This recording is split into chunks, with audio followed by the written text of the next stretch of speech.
Hi. I've got a collection of pretty random questions, and actually some of them that made me stop and think. If you're interested in hearing the questions and how I answered them and see if they jive with what you're thinking, stick around. The questions are all around favorite places, friends and family, hobbies and interests, career and life choices, and a little bit of advice for the younger generation. Hi, I'm Linda, and this is The Next Best Time, where we strive to live a life today that makes our past selves jealous. If you love pursuing passions like bodybuilding, exploring our world, or lifelong learning, I hope you find a home here. Okay, let's see what inquiring minds want to know about me. So let's start with some of the softball, easier questions around, let's see, favorite places. What's your favorite place to visit in Texas? Now, I live in North Texas in the Dallas area. But my favorite place to visit in Texas is hill country around Austin. When I was growing up, we used to spend a lot of time camping and skiing and sailing and canoeing on the lakes around that area. So it's a little bit nostalgic for me. What's your favorite restaurant in Texas? Since COVID, I haven't been eating in restaurants very much. And prior to COVID, I was always in bodybuilding prep. So I was eating lots of meals out of little tiny plastic containers. But when I do indulge and when I do go out, my favorite restaurant is Ocean Air. The fish is fabulous. The mac and cheese is to die for. And they have got key lime pie the size of my head. My other favorite place is a place here in historic downtown McKinney called Rick's. And Rick's is in an old renovated or restored building. And it's part of the Grand Hotel, which is this cute little boutique hotel, lots of charm, and the food is excellent. The service is superb, and it's comfort food, Texas comfort food. So who could go wrong? So now around hobbies and passions. What got you into photographer? My dad did. So when I was a senior in high school, or going into my senior year in high school, I was going to go to a church choir camp, which was one of my favorite weeks of the year when I was in middle school and high school. And I wanted a new camera. And the craze at the time was a Kodak Pocket Instamatic, which actually took pictures on 110 film. The negatives were about this big. And my father actually cringed and said, look, the quality out of that camera isn't any good, even though it's cute. Let me teach you how to use my SLR, my Canon AE1, which had an automatic setting on it, and you'll take much better pictures. So in a few minutes, he basically taught me the settings of the camera, and I took that to choir camp. What tips do you have to make your gym workout effective? Number one, keep it simple and stay consistent. Really? Hello, Charlize. Hello, Charlize. Hello, Bubba. You don't have to kill yourself in the gym. That no pain, no gain is a bit of a myth, and it can be very dangerous. And it keeps people from going back. You go and you kill yourself in the gym one day, and you're too sore to go back, and then you lose the momentum. So really focusing on a simple routine, make it consistent, and definitely track your progress. I use an app called Strong. There's lots of different things that you can use. You can use a piece of paper. It doesn't really matter. I like Strong because it keeps my workouts in there, and it also lets me know what I lifted last time, so I can keep exactly what I'm doing. And I strive to get 1% better.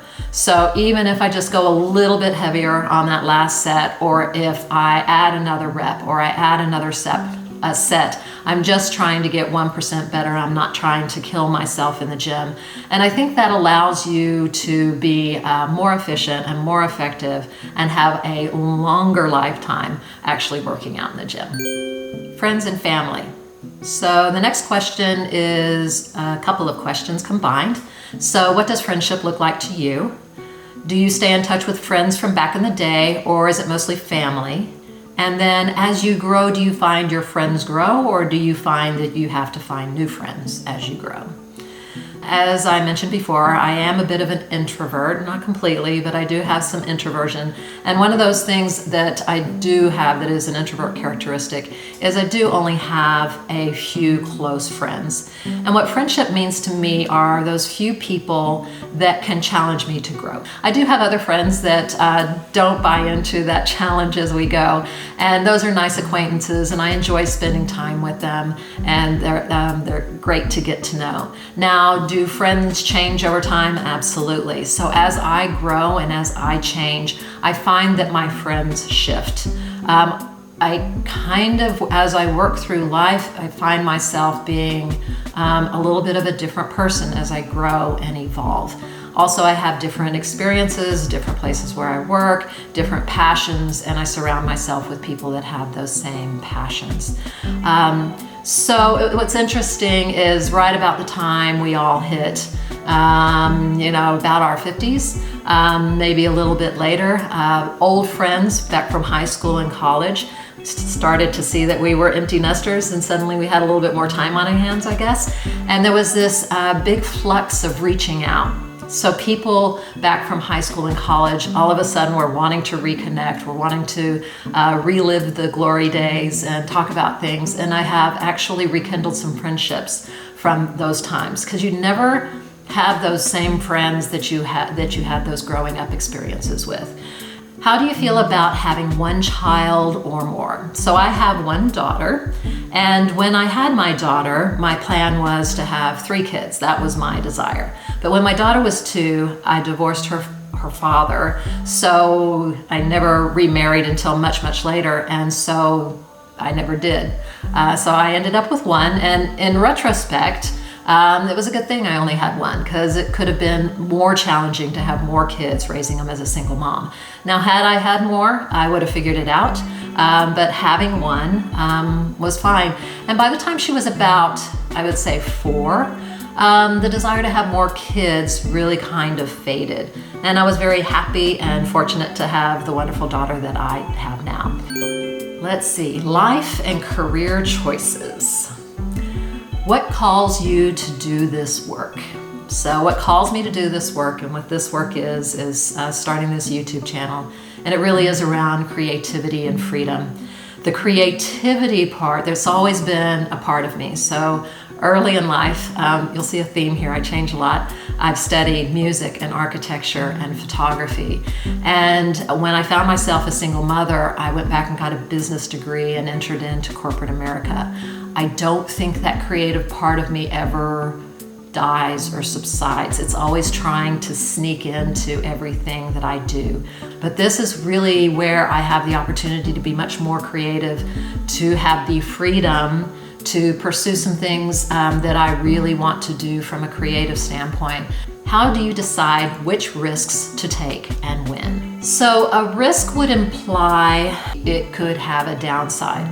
And whenever I look at that, and it's something that I'm driven to pursue or compelled to pursue, I take a look at those risks or those downsides. And the first thing I ask is it real? Is that a perceived downside, or is it a fear, or is it truly a downside? And if I come to the idea that, yeah, it truly is a downside, it truly is a risk. So if I were to quit my job right now to pursue YouTube full time, that would be a risk. Would I be able to regain that income if I were to quit right now? So then I would take a look at that and I go, well, what is the worst thing that could happen? Most likely, I'm not going to end up living out of my car on the street. I've got lots of resources that I can tap into. So if I did quit my job and pursue this full time, I could always go back and get another job if this did not work out. So once I become comfortable with what that risk is, then I'm able to look it in the face and pursue it. If this is really what I want to do, then let's go do it. Discuss reinventing yourself and staying true and grounded to your beliefs. When do you know when to pivot? Reinventing myself is rarely a choice. It's not like rebranding. It's like, oh, I don't like these colors anymore. I don't like this logo anymore. I'm going to hire someone to rebrand. Normally it is an evolution. Normally I am learning something, I have experienced something that either I want more of or I want less of. And the way I reinvent myself, or the way I take a look at that information, is at this point where I am right now with my values and my beliefs, which do change over time. What person do I need to be to achieve what I want to achieve? And if that doesn't fit with who I am right now, changes need to happen. So pivot when what I'm doing is not supporting where I want to go, then it's time to pivot. Who are your influences? Influences and heroes has always been a difficult question for me to answer, because I don't know if there's a whole person or a whole thing that is my hero or my influence. So what I tend to do is pick up pieces and parts and get influenced by things that I read, things that I'm introduced to, TikToks that my daughter sends me, words that I see on a billboard, life experiences, things that suddenly ring more true to me. They actually change my perspective. They shift my paradigm. I'm most influenced by books. Right now I'm reading a book by Greg McKeown called Essentialism, and I'm finding a lot of truth in that book. I'm also building an admiration for the younger generation, and they're beginning to have a significant impact on my life. The younger generations, as I see them, are challenging the status quo as it is set forth by my generation, the baby boomers. They're challenging the way we live our lives. They're challenging what's important to them. They're challenging what my generation has always served. The younger generations are taking a look at that and saying, that's not the way they want to live their lives. And I really can appreciate that. And I've learned so much from how they go about making this world their own. So that said, what advice do I have for a younger generation? What's your biggest piece of advice for someone who is in their early 30s? First thing is, you don't have to have it figured out. It's absolutely okay to change your mind. At least I hope it's okay to change your mind, because I've been changing my mind over and over and over again. Also, there's no right way. Do it your way. Do what you feel is right for you, and allow other people to find their own right way, and allow that to be, because I have found that it is so much better to be happy than to be right. And also, let go of the negative voices in your head. We all tend to have those voices that say, you're not good enough, you're going to fail. Whatever that voice happens to be in your head, it's not real. Ignore it and find your own truth. If you've enjoyed this video, there's another one suggested for you here. And always remember that the best time to plant a tree was 20 years ago, but the next best time is now. See you soon.